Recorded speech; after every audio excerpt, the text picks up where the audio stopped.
topics and opinions expressed on the following show are solely those of the hosts and their guests and not those of W4WN Radio, its employees, or affiliates. We make no recommendations or endorsements for radio show programs, services, or products mentioned on air or on our web. No liability, explicit or implied, shall be extended to W4WN Radio, its employees, or affiliates. Any questions or comments should be directed to those show hosts. Thank you for choosing W4WN Radio. This is Beyond Confidence with your host, Divya Parekh. Do you want to live a more fulfilling life? Do you want to live your legacy and achieve your personal, professional, and financial goals? Well, coming up on Divya Parekh's Beyond Confidence, you will hear real stories of leaders, entrepreneurs, and achievers who have stepped into discomfort, shattered their status quo, and are living the life they want. You will learn how relationships are the key to achieving your aspirations and financial goals. Moving your career or business forward does not have to happen at the expense of your personal or family life, or vice versa. Learn more at www.divyaparekh.com, and you can connect with Divya at contact@divyaparekh.com. This is Beyond Confidence, and now here's your host, Divya Parekh. Good morning, this is Divya, and I'm super excited to be here because I'm here with you, folks. And listeners, you are so precious to me. So to each and every one of you who have got our books, Expert to Influencer, the Entrepreneur's Garden, thank you, thank you, thank you. A big thank you to each and every one of you, because the partial profits from our book sales go to kiva.org, and we have been able to help so many entrepreneurs across the globe that I love that together we can make a difference. And I invite you and highly encourage you, and even to a point, I'm going to challenge you to go spend that 1 hour of your time every month and help somebody out with no strings attached. Think about the magnitude that we could drive. Even if 10 million people or if 100 million people just in the United States alone would take that 1 hour every month, it could be anywhere between 10 million to 1 million to 100 million hours, and changing the world around us, because kindness goes a long way. So let's go ahead and bring in our guest. Hello, so good to be here. Welcome, Marin. So excited to have you. So Marin, share with us, do you recall any moment that's a memorable moment from your childhood, or that still stands out for you today? Yes, I think the one that stands out, whether or not it's a memory or just I've watched this home video enough times, it's kind of blurred together. But I grew up dancing, and there's this one video and moment where I was tap dancing on the tile floor of our kitchen and creating my own song. It was called Chicken Dancer. And so I'm just tapping my feet, and I have my arms in the chicken, the chicken wings, and just I was lit up and felt like such a vibrant version of myself. And I think I often exuded that, but that moment in particular, especially because it was captured on film, is one that stands out and just like depicts myself as a child. And similarly to this day, the energy that I strive at least to bring into the world. That is so positive and powerful, because think about it. As children, we have no hesitation or self-doubt. What will people think if I show up like this? Whereas as we keep on getting older and older, the more closed we keep on getting. And the more closed we get, the more farther we get away from the joy that life can offer. And of course, the moments that are gone are gone. So that's such a great story, Maureen. And as you continued to grow, did you have any aspirations? Of course. Yes. With the dance theme, I really thought for a while I would pursue dance as my career. And that was really almost to an unhealthy degree. I learned later on that was really almost my full identity, is to be a dancer. And so I did start off on that path in my first year of university at Boulder, Colorado in the States, and pretty quickly learned that that actually wasn't the healthiest trajectory for my life, was to do that as a career. But it still was that push and pull of it being so much a part of my identity and what I loved and my passion. And so it became that realization became the beginning of a whole journey of self-reflection and a deepened awareness of what it really means to be a dancer for me, and to hold that identity while pursuing a different career forward that would be actually even a bigger way of using my gifts and a more authentic version and a healthier version for me to show up in the world. Well, yeah, don't we all go through that? So tell us, let's go back and talk about some happy memories from dancing. What type of dance were you doing? And were you doing it on a routine basis? Were you competing? Yes, by my high school years, I was dancing like 20 plus hours a week. So it was very much a part of my life. I was at a competition studio, so not fully the dance moms that we see online, but similar, the glitz, the glam, the costumes, the competitions, going and being on stage was one of my favorite things. But really, there's this quote out there, and I'm not sure, I'd have to look it up to attribute it to the correct person who shared it originally, but it's resonated with me ever since I read it. And it's that when you dance, you're able to be a bigger version of yourself and connect to something beyond me as a single human on this earth. And so when you ask, do I have any happy memories? That's what comes to mind in terms of that, again, that vibrance, but also that connection and meaning and purpose and expansion beyond my single bodied self. Mm, I love that because I love dancing. Although I'm not a good dancer by any means, I just dance to the music. And it's not for anyone else, it's for myself. So, Mhm. what you're sharing is that expansion and becoming the better version of yourself. And that's what we all aspire to be. And was it a free form dance, or was it a ballet, or was it? It was a mix. There was tap, just like that chicken dance yourself Mm, in the kitchen. There was jazz. There was a little bit of that like production. We did a burlesque number that very much felt leaning toward like musical theater, Broadway.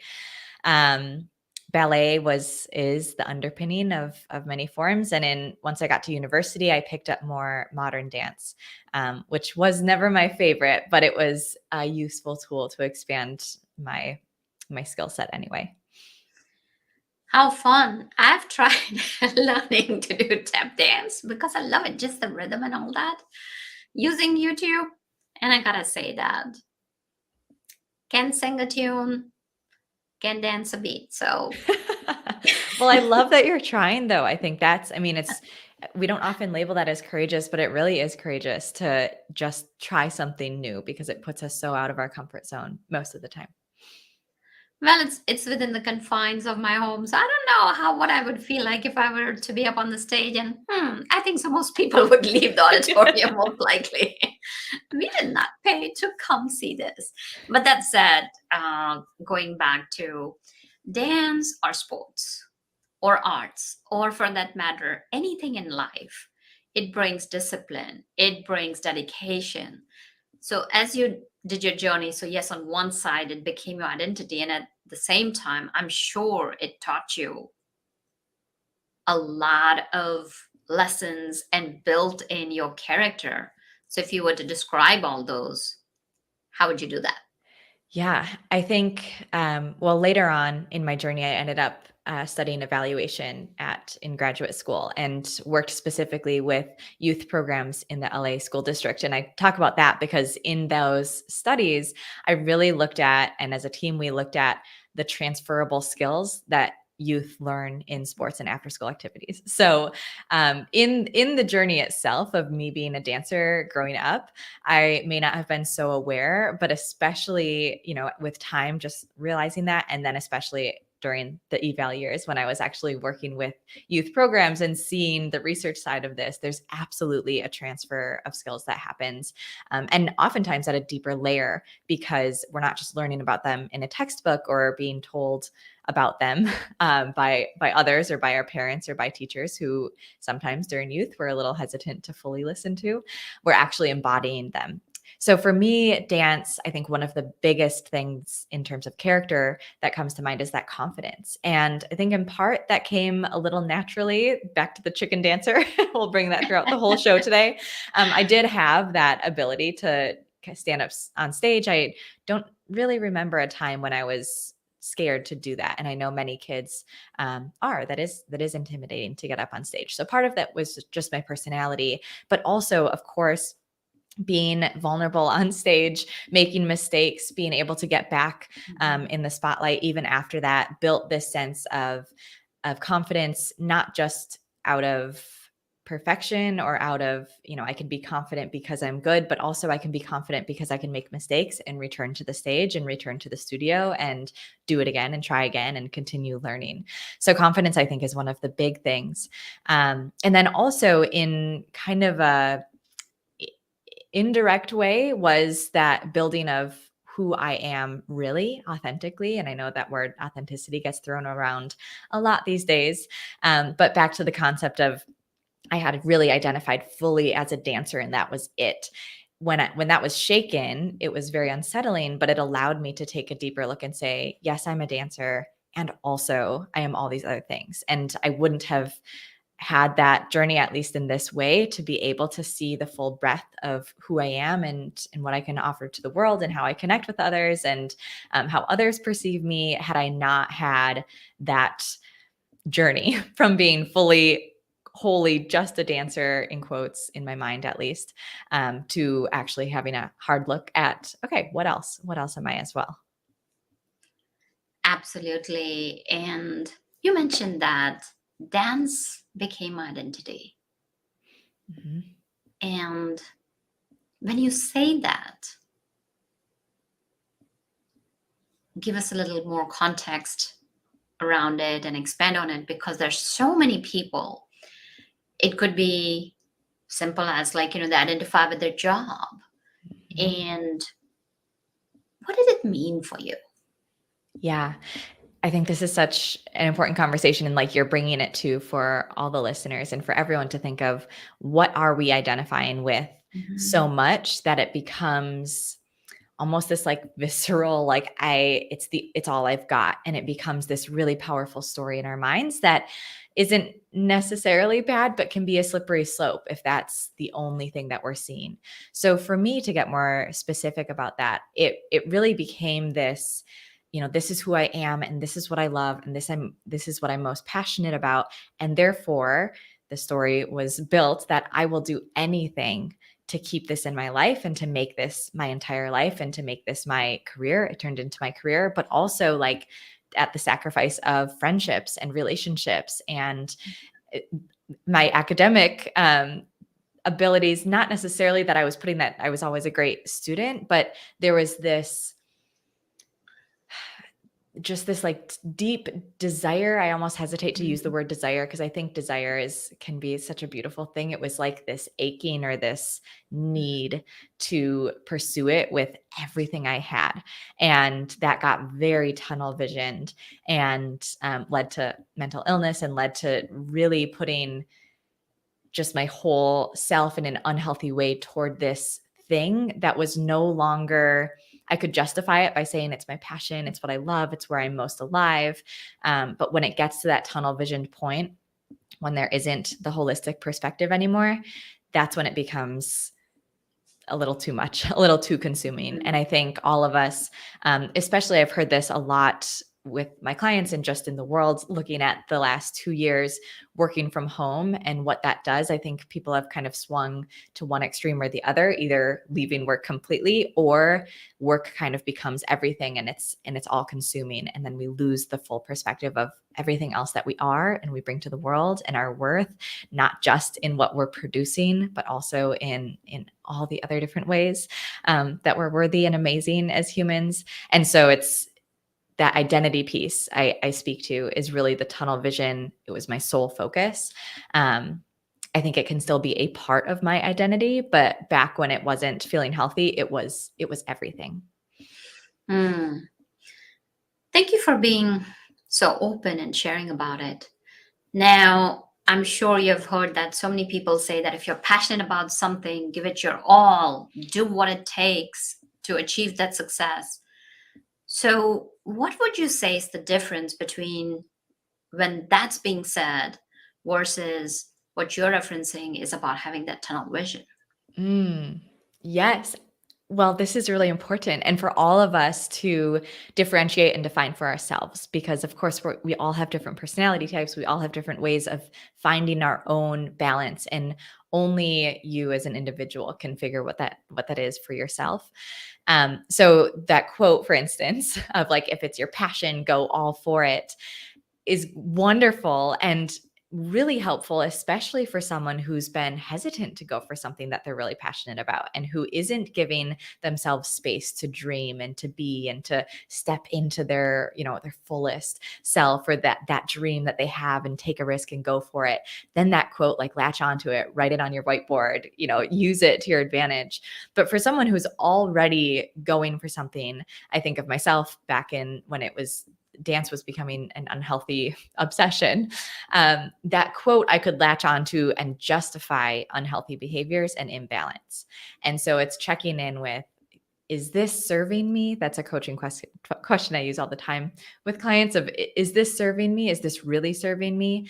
And allowing yourself to sit with that question and sit with the answer on the other side, and not put ourselves into fight or flight of like, well, if it's not serving me, does that mean I have to let go of dance completely? And all the fears can come in, but rather just to say, this approach might not be serving me, and I can see it in, XYZ ways. So maybe instead of latching onto the quotes of, if it's your passion, go for it, latch onto the quotes that say, hey, like, are you taking care of yourself? Or what is holistic success? Or finding the balance before you burn out. That definitely pertains to my dance journey, but also to so many individuals who are listening. If you resonate with that in a work perspective, to check yourself and say, is this serving me? Is this leading me to wellness and what I really define as my version of success? Or is this leading to that like tunnel vision, overcommitted, overworked, burnout? Probably not the version of success once you follow that cookie crumb path a little further. Mm-hmm. Definitely. That definitely pulls it all together, because here's the thing, it's good to have a passion until it becomes an obsession. And there's nothing wrong with having an obsession, but as you mentioned about it, it got to be healthy. It's also about seeing that there is harmony.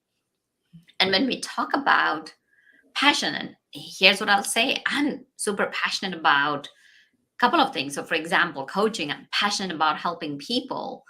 And sometimes I can cross the line even now. And that said, it's important to bring that harmony in your life, because life is not just one thing.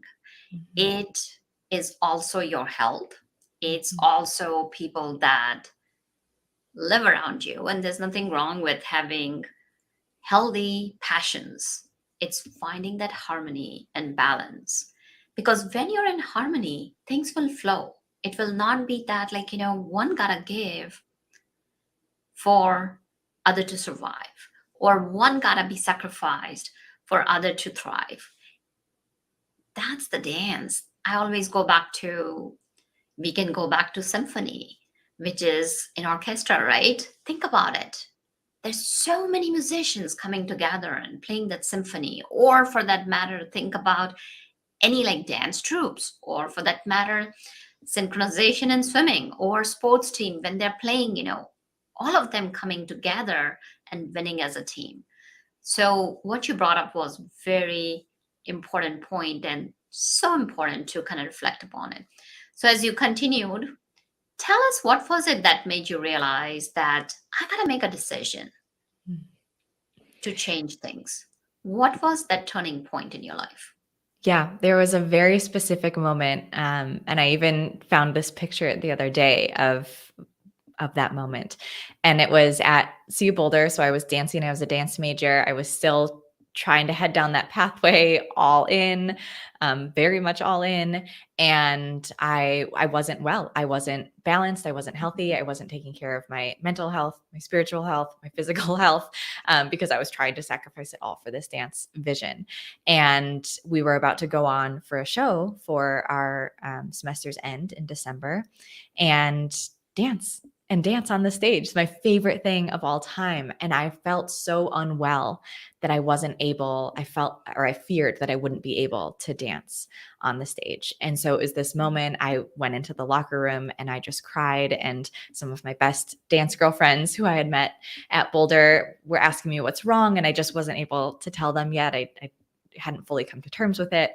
But in that moment, it was this very stark realization of, this isn't working. Going all in dance is actually taking me away from dance. Like if I'm doing this and I'm not even able to dance, then it's not working. This isn't going to work long term. And so it was really scary. And I kind of had to swing the pendulum all the way to the other side and step away from dance almost completely for probably a year I did, which felt really heartbreaking, and it felt like grief. And I feared that, again, this thing that had been my full identity was now zero part of my identity. And that didn't feel right, but I didn't know how else to kind of rebalance. Similar with like the burnout conversation in work. Sometimes if we've reached that burnout, we step fully back. Our bodies like don't make it possible for us to do any work, even if we're passionate about it. And so that's the point I had gotten to. I had to swing that pendulum the entire other way, take a step back completely from dance, and then eventually recreate a relationship with dance, which I still loved and still very much feels like part of who I am and what makes me who I am. But find a way to relate with that and pursue that and involve that in my life in a way that was healthy, in a way that was sustainable, not in a way that would lead me to a place that not only didn't serve me as a whole person, but also didn't allow me to dance. Decisions are so hard to make. So when you felt that, share with us any doubts that creeped up, and how did you go deciding about taking a break for a year from dance? Great question. At that point, I think the doubt actually took the form of doubting if I was ever going to dance again. Again, that pendulum swing, it was like, okay, I guess this just isn't for me. I was still very much on that single path track on my mind of I'm either all in or I'm all out. And I know that comes up with a lot of individuals, a lot of my clients. And decision making, we think it's either a yes or a no. It's this way or it's that way. And that's oftentimes what creates such havoc in our decision making ability, because there is almost always a third, if not a 10th option of what we can do at a crossroads. And so the doubt was more so, I guess I'm not meant to dance. And I was confused by that. And I was heartbroken by that.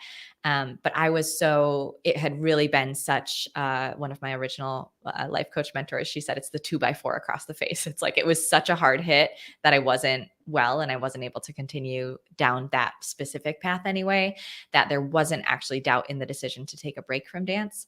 It was more so the grief and the heartache of thinking I would never dance again, which now I can see so clearly. Of course, that's not true. There are so many different ways to incorporate dance in my life, and I'm still doing it to this day.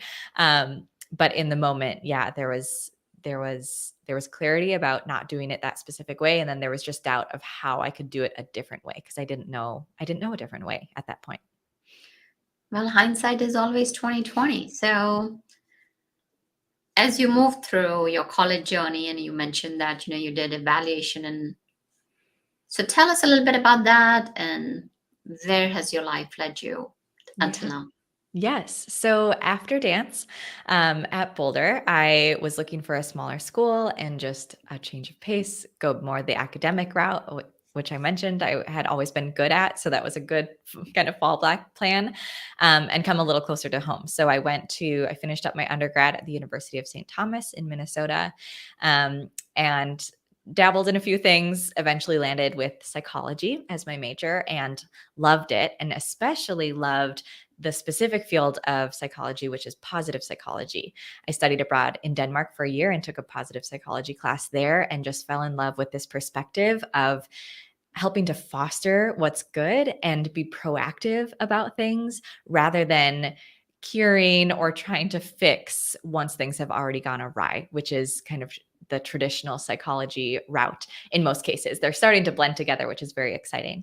But really focusing on where can we be proactive and where can we foster vitality and wellness, and when things go right and when people are feeling really amazing and fulfilled and full of meaning and purpose in their life, what elements are at play there and how can we create more of that for ourselves and for everyone else? And so after undergrad, I went to grad school and studied positive psychology, at first in a PhD program at Claremont Graduate University, and then decided that instead of studying the research side of things in a PhD program, I wanted to implement in practice positive psychology and share this as a practitioner. And so that's what led me to graduate with my master's in positive psychology. That's where I got the evaluation work there data-based decision-making is the context for evaluation. So it actually blends wonderfully with coaching and decision-making, which is my jam now. And after graduating from grad school, I started my company, Yes And, my coaching practice. And that's what I've been doing ever since. No, fantastic. So you talked about decision making as your jam. So tell us what stands in the way of people making decisions, sound decisions. Yes, at least a lot of the people that I work with, and definitely we can pull this from my own story. I think we teach what we know, and part of what we know is what we've been through and go through. And so one of the biggest things that's the deeper layer of what's really going on with decision making is this concept of perfectionism, another buzzword. But really this idea that there's a right decision and there's a wrong decision. And if I make the wrong decision, I'm going to regret it for the rest of my life. And that is so terrifying that it leads people to not make decisions at all, or stay in overthinking, overanalyzing, pulling up the spreadsheets, making the pro-con lists, talking to another friend, and then to your mom, and then to another therapist, and just spiraling and feeling so scattered and feeling full of doubt because there's this seeking for the right. And at least in my experience, oftentimes there isn't one right decision, if any right decision. There are just decisions that feel good enough, ready enough to be made in the moment. Of course, it is helpful to check in, to reach out, to do some research and data and ask some opinions to get some perspectives, do that journaling and reflection. But at a certain point, and often much sooner than we tend to do, especially if we're in that perfectionist spiral, we know our answer pretty early on, or our best guess. And to be able to make that is really a practice and a muscle to flex, to be able to see that life doesn't fall apart and it's okay. You can make your best guess decision. And then guess what happens after that? There's another opportunity for another decision, rather than staying stuck in this spiral, making no decisions, which actually just maintains the status quo. And very often that's the thing that we're not wanting to maintain, which that leads to a whole feeling of stuckness, that a lot of my clients and myself, like I said, can get in and can feel like it's impossible, and at that point not feel very clear about why this decision feels so hard, when oftentimes it roots back to that idea that you're looking for the right thing, the perfect thing, and maybe that doesn't exist, or maybe we can release our grip a little bit on that having to be the case, and just move forward with a little more trust and a little more confidence in ourselves to be able to figure it out as we go. Mm-hmm. So you brought up a couple of points about finding that right thing and finding that perfectionism. And actually recently, just this week, today's Tuesday. So yeah, so yesterday, I was talking with a client, and there are a lot of folks who apply the label that I'm a perfectionist. And here's a question to think about, listeners. Is there anything like perfection? It could be that you do your best, and I'm sure there's always room to improve in any sphere. Because even the masters, after you've done your 10,000 hours, I mean, that's what they say, that for mastery, you've got to put in 10,000 hours for anything. there's always another perspective. And if we look at nature, I love to always go back to nature. Even if we look at us as human beings, we are still evolving and we learn. And every single time, at least in my experience, what I've observed is that you may be looking at a situation and somebody says something, and you look at that situation with a different perspective. So if you're evolving, we are learning.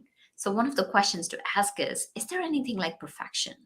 Or is there something where you can do your best?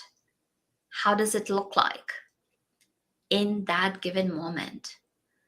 So, what 2 to 3 practical tips or strategies and tactics that you can share, Maureen, that our listeners can take away and that will help them in making day-to-day decisions?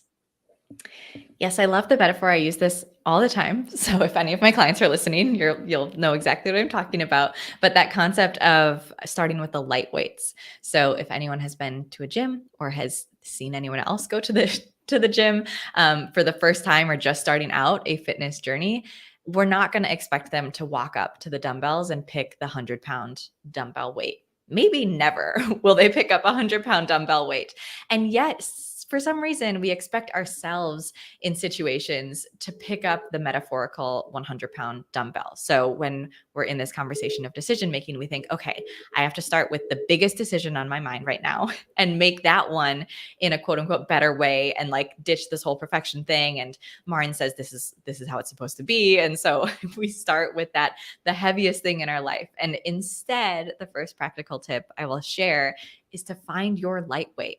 So here's a practice I did many years ago when I was first trying out this muscle of like, okay, maybe there's not a right decision. Maybe it doesn't have to be perfect. On my walks, instead of following my, quote unquote, perfect path that I knew how many miles it was, or I knew how long it would take, I would allow myself to take a different turn and turn down a street just because it looked interesting, or I saw a house that caught my eye and I thought, oh, I want to go look at that front porch. That looks really pretty, and allowed myself to go a different way. And then maybe I even got lost, or maybe it took a little longer. It was a little shorter than I had planned in my perfect plan calendar. But just in that one decision to do something different and to go somewhere that I'm not fully certain is going to be quote unquote right, it allowed me to start seeing in real time and experiencing on that like visceral holistic level, life doesn't fall apart. And even if I'm back 15 minutes earlier or 15 minutes later, even if that ran up against a meeting or something that we might label as like, oh, but then it's really wrong, so much of the time, if not always, it's okay. And the world doesn't crumble and we don't fall apart and people don't look at us as horrible humans.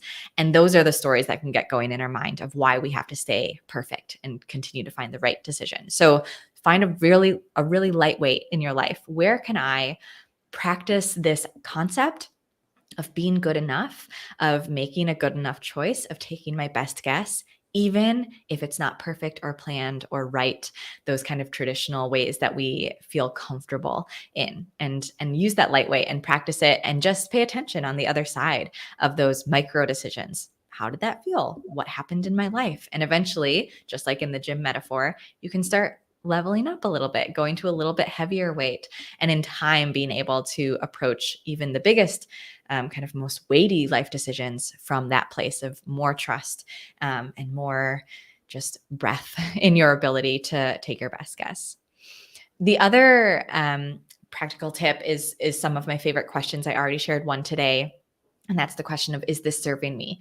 So if we're feeling stuck in a story, if we are noticing that we do tend to make decisions in this way that's super overanalyzed, overthought, tireless, that like resentful exhaustion looping of what the right choice is, to just check in and say, is this serving me? And you don't even necessarily have to make a change after that. Even if your answer is, no, this isn't serving me, that self-awareness, that little nugget of insight is plenty for a time to just sit with and be able to say, okay, I guess that's not serving me. And little by little, that creates a new, at least, space in our brains to say, well, maybe if that isn't serving me, what else might be serving me? Which leads to my next question of, what else could be true? if we're stuck on these single pathways, or we're stuck in this one way, or like I was saying with the dance decision of like, well, if this isn't serving me, and this isn't how I can or want to, go about dance, what else could be true? How else could I pursue this passion of mine or have this in my life if it's not in this way? Is there a different way? Could something else be more true, or just a different truth? That idea of like 10 right answers.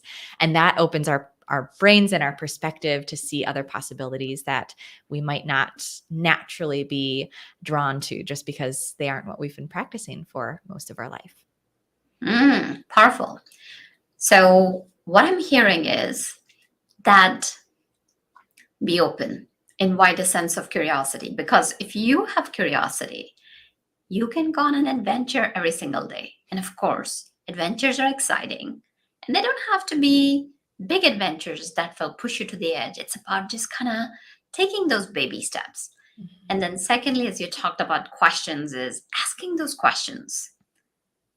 Because when you are talking to yourself, self-talk can have such a huge impact. And one of the things you could do, folks, is just kind of flipping the question. So for example, one of my favorite things that I'd love to share is like, if you are saying, oh, what if I'll fail? Just flip it and say, what if I succeed? And of course, all the great questions that Maureen has shared. Is it serving me? What's the truth? Are there any other decisions? And if you're curious and open, you'll be seeing what else is possible. So some great nuggets over here, Maureen. Share with us, how can people reach you and what's happening in your world? How do you serve people? How can they connect with you on different social media or website? Yes. All of the links and everything I'm about to say is at yesandbymarin.com, YESANDBYMARIN.com. A special gift for those of you who are tuning in right now. I will give you the secret that if you go to yesandbymarin.com and you click on read the book, you can get chapter 1 of my book for free. So get a feel for my perspective, a little bit more details on my story, my own personal experiences. And then throughout the entire book, I share a 7-step process for making more confident decisions, which are not perfect decisions. They're those decisions that allow you to ditch the exhaustive spiraling patterns and rather cultivate a true experience of life where you can take one foot or one step after the other and feel that sense of freedom and that sense of relief and that sense of trust from all types of decisions, from what you're eating for dinner or what wine you pair with your meal. You don't have to overthink that anymore, all the way to what career you choose and who you choose to marry. So yesandbymarin.com, and check out that first chapter of the book at yesandbymarin.com/ready enough. And then in terms of social media, I hang out on Instagram, pop on there on stories and chat, definitely weekly, if not daily. And also YouTube. I'm playing a little bit on that platform, so we'll see where that goes. And if you want to be a part of that journey, I have already many, many free trainings on there with questions like I shared today, and some of the most common roadblocks that I experience with clients in terms of decision making, where they get stuck and where they want to go. But also I have meditations and other things I'm playing with. So if you want to be a part of that, there's all of the links. Again, the website, Instagram, and YouTube are Yes and by Marin, all one word. Fantastic. And one of our last questions, you mentioned about yes and that comes from improv. Give us the story behind that. Yeah.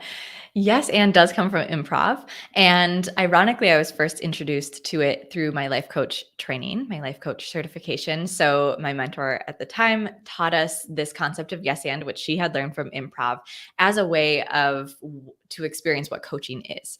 Coaching, unlike other forms of counseling or therapy, is very much going forward in that feeling of momentum of, yes, this is what I hear you saying, absolutely accepting it, validating it. And what is it that you want? And what else could be true? And is that what you want? Is that the story you want to continue to replay in your mind? So that ability of momentum, and that momentum isn't possible with the flip of yes and, which is yes but, or no, which stops the conversation and stops the flow of our brains and ourselves to be able to continue forward. Later on in grad school, I did also get to experience improv and playing that game in real time with improv of accepting what is and flowing. And essentially it's the same concept applied to improv, which is just how to keep the scene moving on stage, where you say, yes, I'm in a winter coat on the beach. I'm not sure how this happened. I am. And why aren't you in a winter coat? And it creates this kind of funny story just because we're accepting whatever is presented and running with it, rather than, again, halting that conversation or halting the momentum of what's going on. Mm-hmm. Very interesting story. And I have taken a class here and there, and it's a lot of fun, folks. So if you get a chance to explore it, and a great way to moving through difficult situations. Thank you, Marin, for joining us and sharing your experiences and lessons with us. Absolutely. Thank you so much for having me. It's been great to be here this morning. Oh, my pleasure. And thank you, listeners, for joining us, because without you, the show would not be possible. So reach out to us and let us know your stories, your success stories, and how can we serve and support you? Who can we bring? What techniques can we share with you so that you live the life that you deserve and help others live the life they can deserve and create a better world? So thank you, listeners, for being part of our family. And thank you, Juan, for the technical support and making the show possible. And folks, until next time, be well and take care. Thank you for being part of Beyond Confidence with your host, Divya Parekh. We hope you have learned more about how to start living the life you want. Each week on Beyond Confidence, you hear stories of real people who have experienced growth by overcoming their fears and building meaningful relationships. During Beyond Confidence, Divya Parekh shares what happened to her when she stepped out of her comfort zone to work directly with people across the globe. She not only coaches people how to form heart connections, but also transform relationships to mutually beneficial partnerships as they strive to live the life they want. If you are ready to live the life you want and leverage your strengths, learn more at www.divyaparekh.com. And you can connect with Divya at contact@divyaparekh.com. We look forward to you joining us next week.